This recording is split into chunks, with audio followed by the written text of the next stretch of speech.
Hello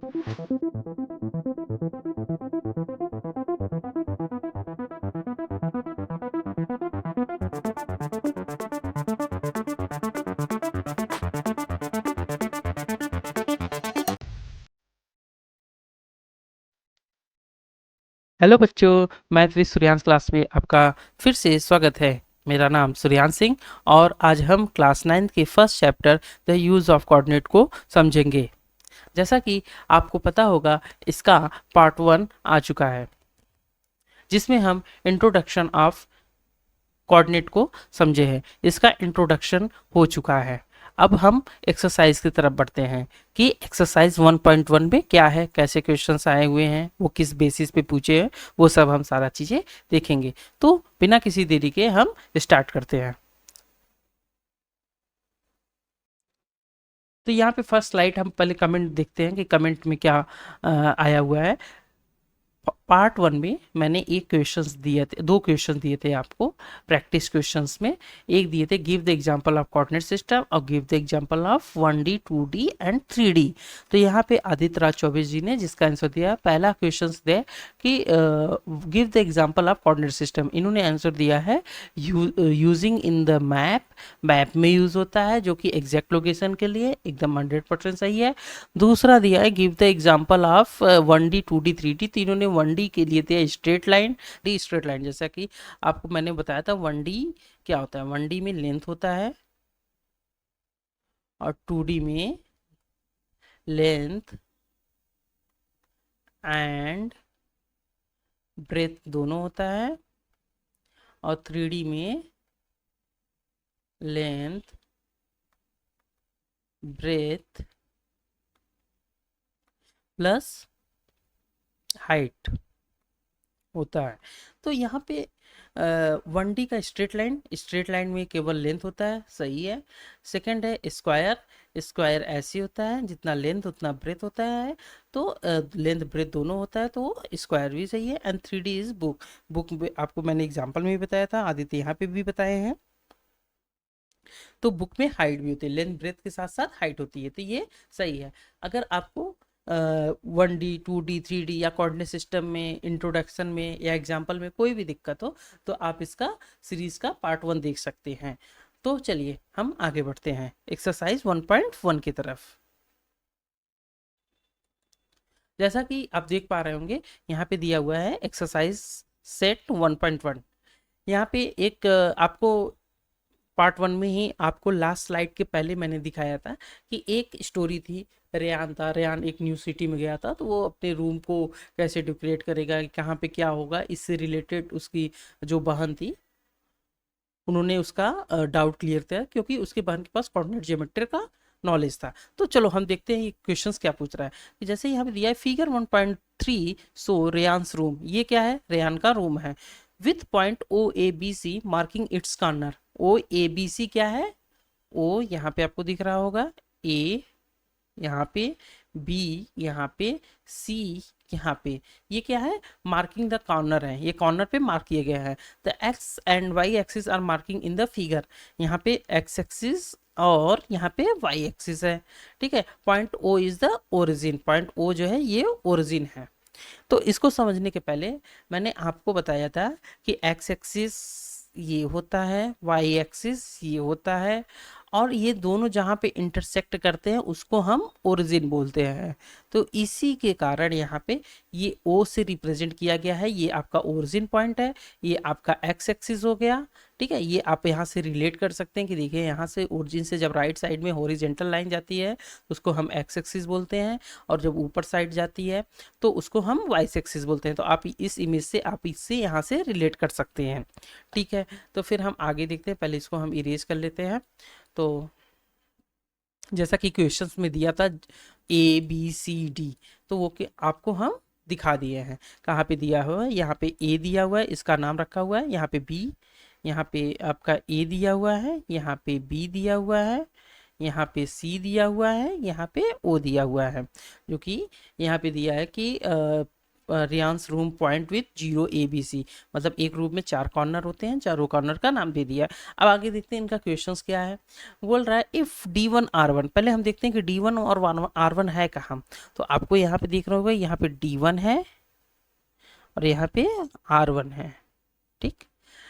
represent the door Ryan's room, Ryan का जो room है ये उनका डोर है, ये जो D1 से शुरू होके ये R1 तक जा रहा है लाइन, ये क्या है, रेयान्स का रूम है। How far is the door from the left wall, तो पहले हम समझ लेते हैं। अगर ये हमारा राइट वॉल है तो इधर हमारा क्या हो जाएगा, लेफ्ट वॉल, तो यहाँ पे हम लिख देते हैं लेफ्ट वॉल। चलो यहाँ पे हम सोल्यूशन डालते हैं, देखते हैं इसका क्या सोल्यूशन है। बोल रहा है D1 और R1 जो रिप्रेजेंट कर रहा है ये रूम है, तो how far is the door from the left wall, left wall से ये डोर कितने दूरी पे है। तो पहले हम आपको बताए थे कि जब हम कोऑर्डिनेट लिखते हैं तो कोऑर्डिनेट को शो करने के लिए हमें 2 नंबरों की आवश्यकता होती है। तो पहला नंबर जो होता है वो x रिप्रेजेंट करता है, दूसरा नंबर y रिप्रेजेंट करता है। तो यहाँ पे पहले आप देखिए D1 का कोऑर्डिनेट क्या है। तो अगर ये x एक्सिस पे है तो x एक्सिस पे देखेंगे आपका यहाँ पे 1 2 3 4 5 6 7 8, 8 पे है, तो हम बोल सकते हैं ये 8 यूनिट पे है, ठीक है। लेकिन अब D1 पे तो x भी चाहिए हमको, y भी चाहिए, तो x हमारा पता चल गया कितना हो गया, 8 यूनिट, या तो 8 बोल सकते हैं, ठीक है। तो y हमें पता करना होगा, तो y कितना है, x एक्सिस पे y हमेशा 0 होता है, क्योंकि y अगर आप देखेंगे ये हमारा 0 है, y हमारा यहाँ पे 1, तो इधर हाइट तो है नहीं, तो वर्टिकल लाइन तो है नहीं, तो यहाँ पे y क्या हो जाएगा, 0 हो जाएगा, 0 या तो 0 यूनिट। तो ठीक है, तो हमारा D1 के लिए क्या कोऑर्डिनेट बनेगा, D1 के लिए हमारा कोऑर्डिनेट बनेगा 8 एंड 0। पहले हम ध्यान देंगे कि x को हमें पहले लिखना है, y को हमें बाद में लिखना है, ठीक है। आप लोग को समझ में आ गया होगा, इसको इरेज कर देते हैं। तो ये इतना सारा सॉल्व करने से हमें क्या पता चला, कि हमें ये पता चला कि हम अपने सोल्यूशन में D1 जो है उसको हम लिख सकते हैं, यहाँ पे कलर चेंज कर लिए मैं, यहाँ पे D1 जो है हमारा वो 8 एंड 0 है। अब हम बात करते हैं R1, R1 का देखते हैं। R1 जो है देखो यहाँ पे है बेटा, जो कि आपको बुक में दिया हुआ है, ये मैंने R1 इसको सर्कल किया तो उससे छिप गया है, तो यहाँ पे देखो कोऑर्डिनेट उसके दिए हुए गए हैं, तो यहाँ पे जो कोऑर्डिनेट है R1 का दिया हुआ है 11.5।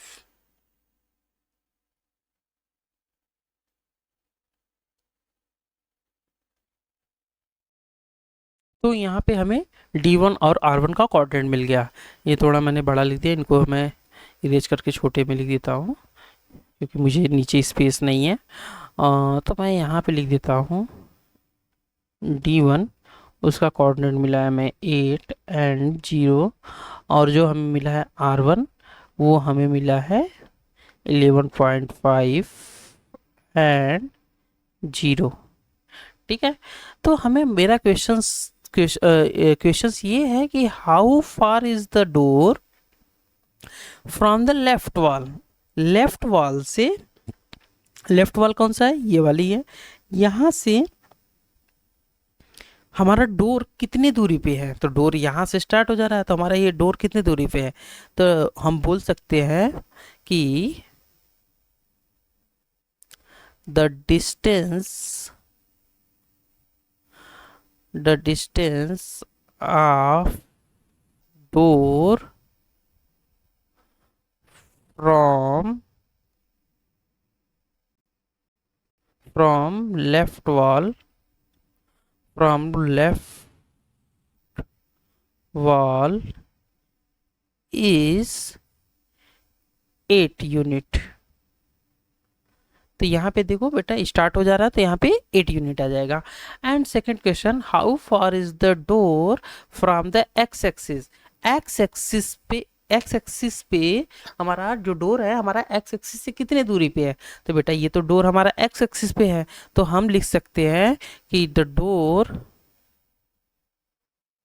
या तो फिर लिख सकते हैं the distance of door from x axis is 0 unit. क्यों? क्यों? क्योंकि because the door is on the x axis, because the door is on the x axis, is on the x axis. ये पॉइंट आप दे सकते हैं क्योंकि जो door है वो एक्स एक्सिस पे है, इसलिए वो 0 यूनिट हो जाएगा। ठीक है, तो हमारा पहले सेट का क्वेश्चन एक्सरसाइज 1.1 का पहला क्वेश्चन ये रहा। अब हम बढ़ते हैं सेकंड क्वेश्चन की तरफ। अगर आपको कोई भी डाउट होगा तो आप कमेंट सेक्शन पे हमको बताइएगा। सेकंड क्वेश्चन बोल रहा है what are the coordinate of D1, जो कि ये तो हम पहले ही निकाल चुके हैं। यहाँ पे देख रहे होंगे हमने कोऑर्डिनेट, मैंने ग्रीन पेन ले रहे हैं, यहाँ पे मैंने देखिए D1 का कोऑर्डिनेट बता रखा है, तो हमें भी ज़्यादा यहाँ पे कुछ करना नहीं है। तो मैं लिख दे रहा हूँ सेकंड क्वेश्चन में D1 कोऑर्डिनेट क्या है, 8 एंड 0। ठीक है, अब हम चलते हैं तीसरे क्वेश्चन की तरफ। यहाँ पे दे रहा है if R1 is the point 11.5 and 0। तो यहाँ पे R1 कहाँ पे है, R1 यहाँ पे 11.5 एंड 0। और बोल रहा है कि how wide is the door, door की चौड़ाई कितनी है। तो यहाँ पे आपको जैसे पता है कि D1 से शुरू होके यहाँ पे R1 तक है। तो अगर हम D1 से R1 तक D1 से R1 जाने की कोशिश करते हैं तो 8 यूनिट से अगर 9 यूनिट जाते हैं तो यहाँ पे कितना यूनिट हुआ, 1 यूनिट। 9 से 10 जाते हैं तो कितना यूनिट हुआ, 1 यूनिट और हुआ। 10 से 11 जाते हैं तो 1 यूनिट कितना हुआ, 1 यूनिट और हुआ। 11 से 11.5 जाते हैं तो 0.5 यूनिट। ठीक है, तो यहाँ पे हम कैलकुलेट कर सकते हैं 1 2 3 3.5 यूनिट। ठीक है, तो हमें पता चल गया 3.5 यूनिट। लेकिन बात मैथमेटिकल फॉर्म में कैसे करेंगे, तो यहाँ पे आपको दिखाना पड़ेगा कि R1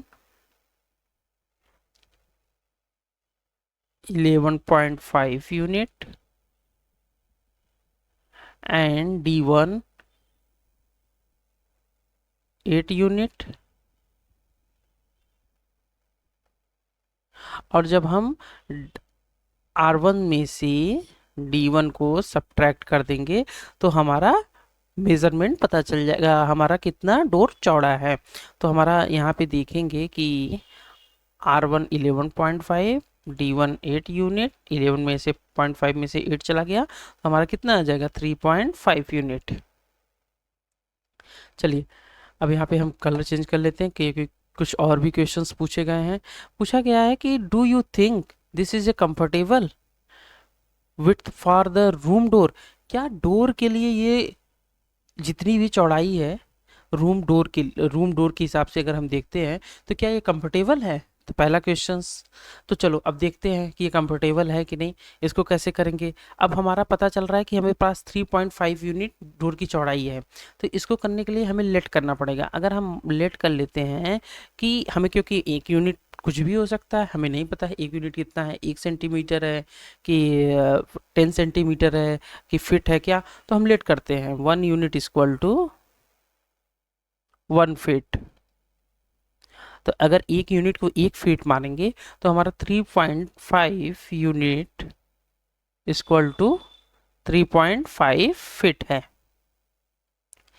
ठीक है, तो ये हमारा कह सकते हैं कि कंफर्टेबल है। तो यहाँ पे 3.5 अगर फिट का डोर है तो आप वहाँ पे इंटर कर सकते हैं।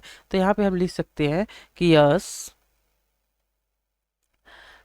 दिस इज a comfortable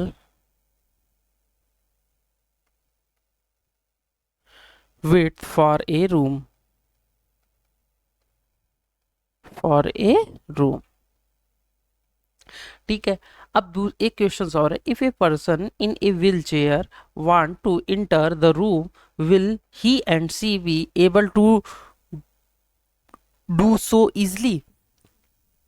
अगर एक पर्सन है, चाहे वो लड़का हो चाहे लड़की हो, अगर वो व्हील चेयर पे है और वो इंटर करना चाह रहा है रूम के अंदर, तो क्या वो कंफर्टेबल है, इंटर कर सकता है। हाँ, आराम से कर सकता है, कोई दिक्कत नहीं है, क्योंकि हमारा जो डोर है वो 3.5 फीट का है, ठीक है। और जो व्हील चेयर आती है वो अप्रॉक्स 2 फीट की होती है। तो हम रीजन दे सकते हैं, यहाँ पे हम कलर चेंज कर दे रहे हैं, ब्लैक कलर से कर दे रहे हैं, रीजन दे दे रहे हैं। A person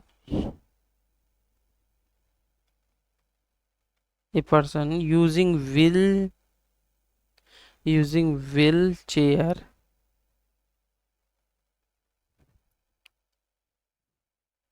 easily enter the room, easily enter the room, ठीक है। आप देख लीजिएगा, तो यहाँ पे जो ग्रीन कलर से किया गया है, यहाँ पे पहला क्वेश्चन पे है, और पहले क्वेश्चन मान लीजिए हम यहाँ पे पॉइंट कर दे रहे हैं, क्वेश्चन नंबर 1, यहाँ पे क्वेश्चन नंबर जो ये क्वेश्चन नंबर 2 हो गया, और यहाँ पे क्वेश्चन नंबर 3।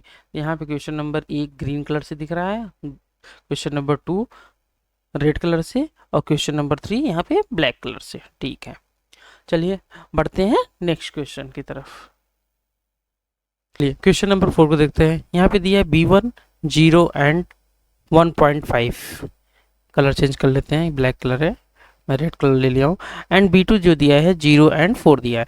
तो आपको मैंने पहले बताया था, ये जो 0 होता है वो x को रिप्रेजेंट करता है, 1.5 y को, B2 किसको, x को रिप्रेजेंट करेगा, B2 में जो पहला नंबर्स होगा वो x को, और ये y को रिप्रेजेंट करेगा। तो देखते हैं क्वेश्चन क्या बोल रहा है। Represent the end of the bathroom door, ये बाथरूम डोर का एंड कर रहा है। तो पहले B1 B2 देखते हैं। तो हमें जैसा कि आपका देख रहा होगा, ये B1 हो गया, ये B2 हो गया। तो इस क्वेश्चन को समझने के लिए बेटा पहले समझ लो, ये B1 B2 क्या है, एक डोर का, बाथरूम डोर का एंड है। तो पहले मैंने एक इसको क्या कर रहा हूँ, रेड से हाईलाइट कर दे रहा हूँ। तो देखो यहाँ पे B1 से शुरू हो रहा है, B2 से खत्म हो रहा है, ये 2 पॉइंट है। तो अगर इसका हमें चौड़ाई बताना है, पहले हमें चौड़ाई निकालना ही पड़ेगा, क्योंकि ये दोनों एंड पे है। तो इसकी चौड़ाई क्या हो सकती है, तो यहाँ पे बेटा अगर ये 1 और 2 के बीच में, तो इसको हम 0.5 मांगते थे। यहाँ से 2 पे जाएंगे तो 0.5, और 2 से अगर 3 जाएंगे तो 1, 3 से 4 जाएंगे तो 1, ये हमारा आ गया 2.5, ठीक है। तो जो डोर की चौड़ाई है वो 2.5 है। तो यहाँ पे हम लिख सकते हैं विड्थ ऑफ बाथरूम डोर, तो बाथरूम को बी से रिप्रेजेंट कर देना, BR, सॉरी BD लिखना है, बाथरूम डोर, ठीक है। यहाँ पे हम इसको इरेज कर दे रहे हैं, BD, ठीक है। तो बाथरूम डोर हो गया, ठीक है। तो बाथरूम डोर क्या आ गया, 2.5। लेकिन मैथमेटिकल फॉर्म में ऐसे नहीं करते हैं। तो मैथमेटिकल फॉर्म में कैसे करते हैं, तो हमें क्या करना पड़ेगा, B2 को सब्ट्रैक्ट करना पड़ेगा B1 से। तो B2 क्या है हमारा, 4 यूनिट, ये कितना है 1.5 यूनिट। तो यहाँ पे सब्ट्रैक्ट करेंगे कितना आ जाएगा, 2.5 यूनिट, ठीक है। तो हमारा ये बाथरूम का जो डोर है उसकी चौड़ाई क्या है, 2.5 यूनिट, ठीक है। अब हमसे आगे क्या बोल रहा है, is the bathroom door narrower या wider than the room door. Narrower क्या होता है, जो थोड़ा सा पतला सा हो, और वाइडर क्या होता है, जो चौड़ा सा हो। तो हमें बाथरूम का डोर कहाँ था, बाथरूम का डोर ये है जिसको हम हाईलाइट कर रहे हैं। तो यहाँ पे बाथरूम का डोर क्या था, 3.5 यूनिट था, और इसका आ रहा है 2.5 यूनिट। तो हम बोल सकते हैं कि ये बाथरूम का डोर का कंपेयर करना है, तो बाथरूम का डोर क्या है, नैरोवर है, ठीक है। किससे, रूम के डोर से। तो हम लिख सकते हैं the bathroom door, colour change कर लेते हैं, the bathroom door is narrower than the room